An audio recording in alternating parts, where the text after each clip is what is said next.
Good morning, everyone. Welcome to the weekly show with Aditya, India's number one podcast, with India's number one host, Aditya, in association with Dusra.net, the number one website in sports, education, and entertainment.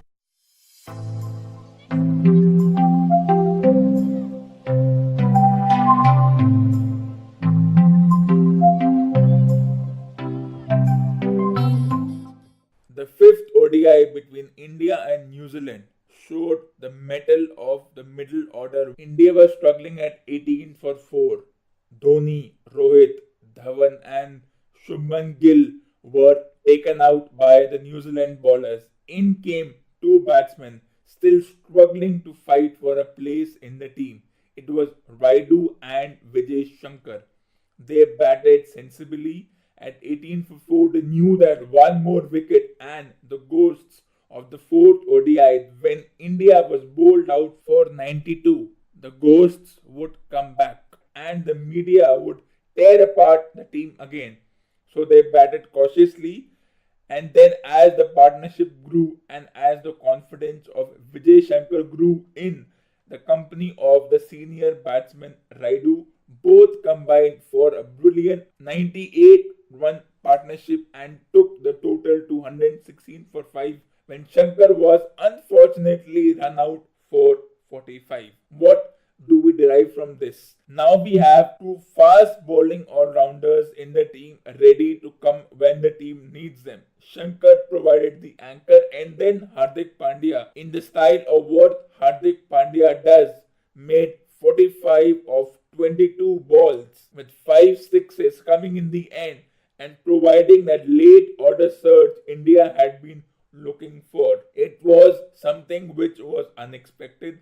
No one wanted Shankar to be in the team, but he was promoted ahead of Kedar Jadhav and Hardik Pandya. This was the first time he was batting, and then 18 for 4 against a potent New Zealand bowling attack with the likes of Trent Bolt, Matt Henry, the all-rounders in Mitchell Santner, Colin de Grandhomme, Jimmy Neesham, Todd Astle. They settled down. They put aside their ego, and India crossed over to a very defendable total of 252.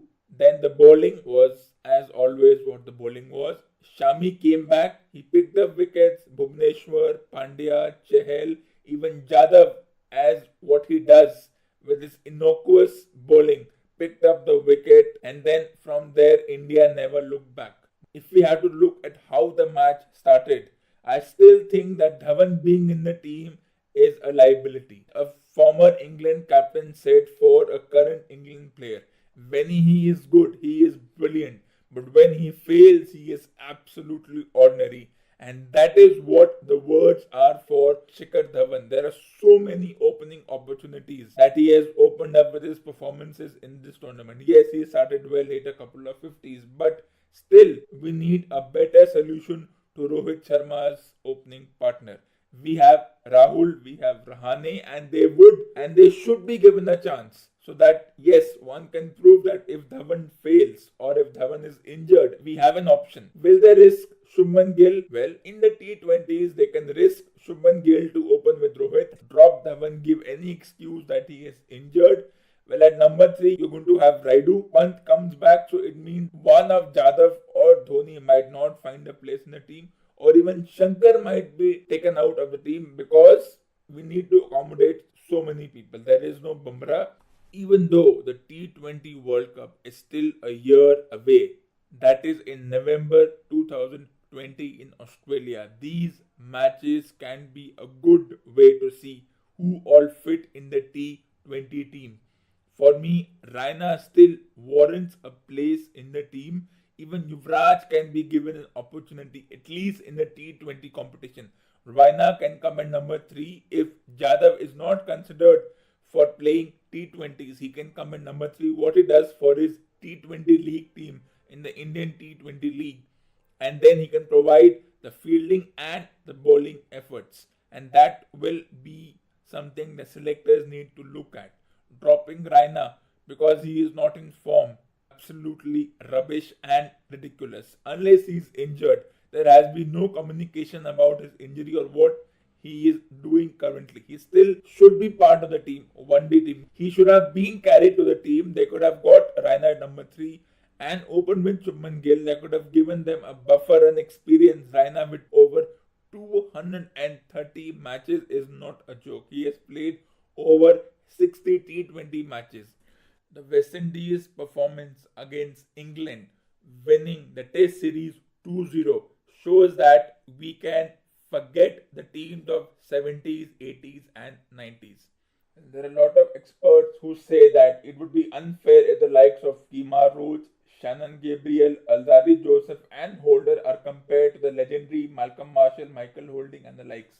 But let me tell you, this quartet is more potent and they are better than Holding, Garner, Marshall. Yes, those were great, but they lived in an era when there was hardly any TV, no social media.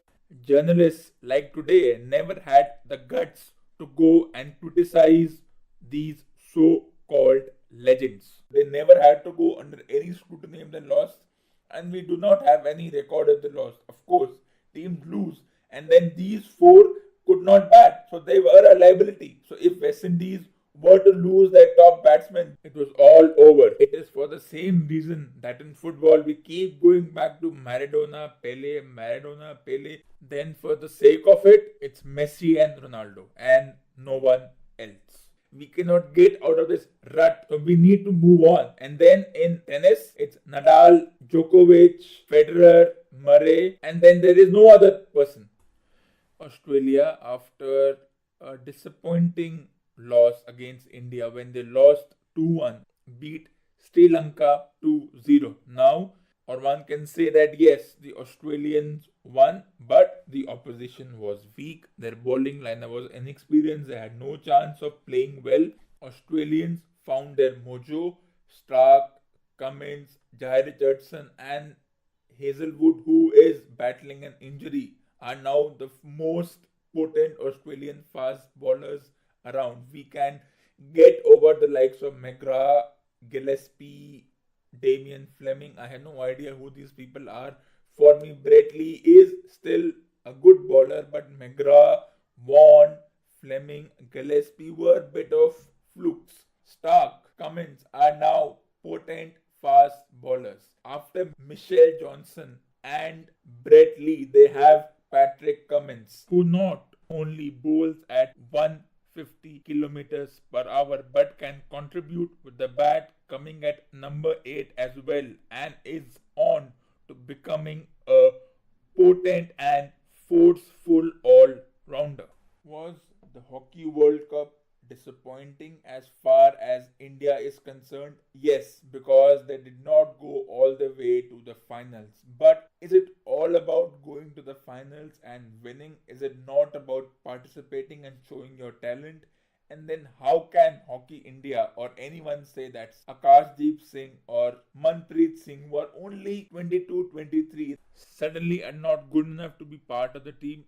They are talented, they are quick, they have all the potential to becoming Hall of Famers and better than the ones who played 15, 20 or even 40 years ago. They have at least 12, 13 years left to play. Why do we keep going back to Dhanraj, Pillai and Dilip Turkey? They played 14, 15 years ago. They have done their part, and going back to them just because they played once upon a time, they were legends in their own era, doesn't mean that talking about them again and again is going to make Indian hockey any better. The 15 that we have right now are the legends, and we should continue to have faith in these 15 people that come the next World Cup or the next major tournament. India will go all the way, and even if they don't, we should give them an applause every time they are able. Kudos to the team which won in 1975. But that is an event which happened 44 years ago, and the only reason they were able to win because they did not have too much of a challenge. And as hockey has progressed over time, teams have become challenging and European teams have become a thorn in the side.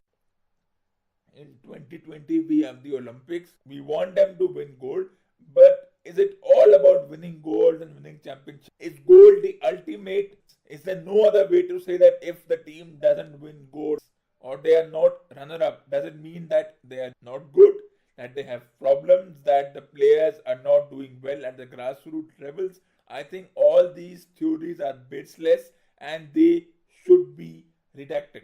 These theories are not acceptable. The team does well not because they win championships. They do well because they play together. It is not about winning championships all the time.